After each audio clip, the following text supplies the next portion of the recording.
لي ميت قبرلي نسخان خد سمعو طرح زتدلي قالات يتسمعنا ما اخلكم سكاب زياتو خدرس اما خلي كيتاتوني مالتي انا مدخلي نصرتي حزا يخون 4 عامت مول 5 عامت مول اب طورنت نهالونا ኢትዮጵያዊት እየንብላና ኢትዮጵያዊት ክብል ከለኹ እታ ኢትዮጵያ ትበሃል ዓዲ ሃገሬ ስለንኾነት አየታተይ ስለንሃነጽዋ ተረዲኩም ካባነ ብላዕሊ ማንም ኢትዮጵያዊ ክኾን ስለዘይኽእል ደረተይ ነፊሐ አፍትሕ ማኩነታት ምሳምሐሩን ፊት ለፊት ዝከራኸር ዝነወርኽ ዝገጥም ነበርኩ አነ እየ ኦኬ ኢትዮጵያ ትበሃል ዓዲ ታ ኢትዮጵያ ተባሂላ ንክትጽዋዕ አቦታተይ እዮም እቲ ግእዝ ወሎ ታክስማ ናይ ትግራይ ሙስሊም አነ ትግራው አየ ወይ ኸዓነ ኢትዮጵያዊ እየ ንምባል ናይ አልነጃሺ ሒዚ ኸይድ ናይ ክርስትና ኸዓ አክሱም ኩሉ ነገሩ ታሪክ ምሳይ ስካብ ዘሎ ድረስ አነ ኢትዮጵያዊት እየ ካባየ ብላዕሊ ማንም ኢትዮጵያዊ ክኾን ስለኔ ይኽእል ማለት እዩ መድኸለይ እዚኣያ ካብ ቀደመ ሕዛ ይኾነ ኸላይ ታይላት ንሸዊት ንዓይ ተጸልመኒ ምንም ችግር የውሊ እቶም ኤርትራውያን እንኳን ንዓይ ስለንፈልጥኒ ዋላ ሓንቲ ንዓይ ተጸልመኒ ነራ እንታይ ትብል ነራ ንስኽሲ ጦርነት ጎስጓስ ትገብር ደሊኺ ናብ ኤርትራ ናብ ምስ ኤርትራውያን ምስ ህገታቸው ረዳ ኮይን ኸሲ ጦርነት ትደሊ ኢኺ አነ ታገሮምኒ ኤርትራውያን ሓቢብቲ ታገሮምኒ ሓቂ ክንዛረብ ተባሂሉ እኮ ኤርትራውያን ታገሮምኒ ንዓይ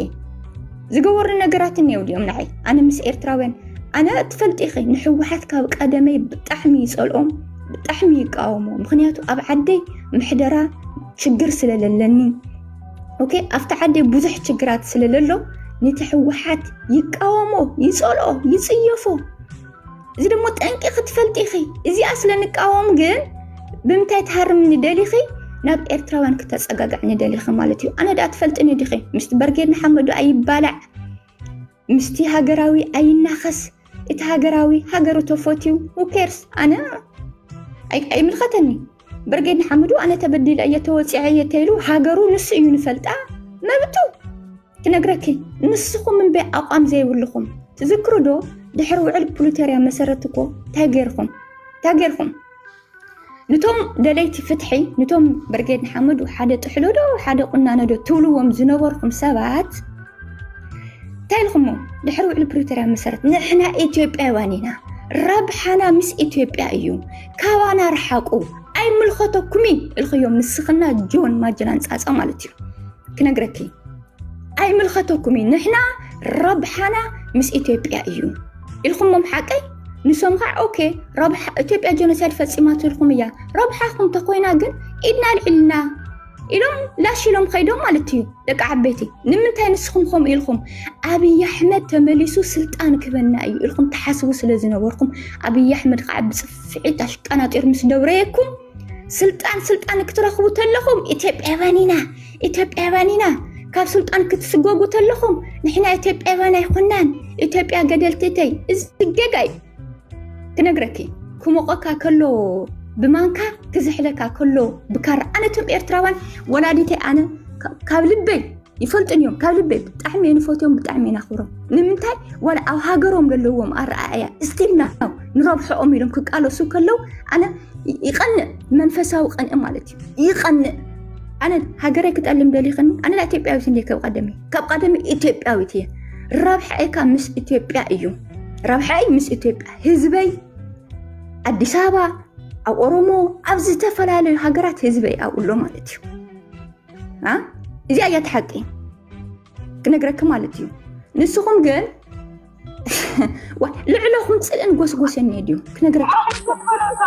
سامعيني تقرأي تعوت مي تقرأي تعوت نشويت يا قالوا لي عمي أصغر نقرأ زلا نشويت زلا أبغى قرأت توحنسا ومرحب أزاربيا عندك تسألمني لا أنا أتكلم كل حجم بقى هذا ردي تسألمني دحن ودهم لسلكي أما حتى دلني دحن ميت كبري كنقرأكم نحنا نسخهم ولاتهم من اللي ستالين وليو هاي لدبيت وليو دقفت حوحات وليو خلكم مرزيكم تساليكم مرزي انتي تبلي ام حرونسي ابادينا مسمار قلات يوم قلت بلني رخي ابتي بيستم حلال فقن سراويت اراويت شعبيه حفتنا ما هتسن خمس قرم مسمارات يوم الله اوكي سراويت اراويت شعبيه ابو نقول وراي امثل كبايت تصارفي حنسب نو حنسب تواسل حنسب نو دي افكداني انا دي حدي امثل تصارف الله بس هي بلد بوليتيكا تبلاش يلسا نو دي امثل هاي نو امثل تصارف يلسا ماشي انا يدخل فيدي انا يترانيا دحريا زيت زربكم ازروني ازو خلاي صلئي سبخم تبقعوا نعانا تمليسكم انا دا 3 عامات متخلي يفلطني نابي صقع عرسكم خالو حبيباتي عرسكم خالو ازو خلاي صلئي غوسغوسخا اموداتا 83 بهر سبات اخنتف مسبلكا تግራይ خم تግራይ اخنتف مسبلكا مشغوط مسانخا نابي شغوط ناب ኤርትራውያን ሽጉጥ ማለት እዩ ዓቕሚ ተትረክቡ ነርኩም ባ ንኤርትራ ክንደይኩም ትፍክሩ ነርኩም ሓቂ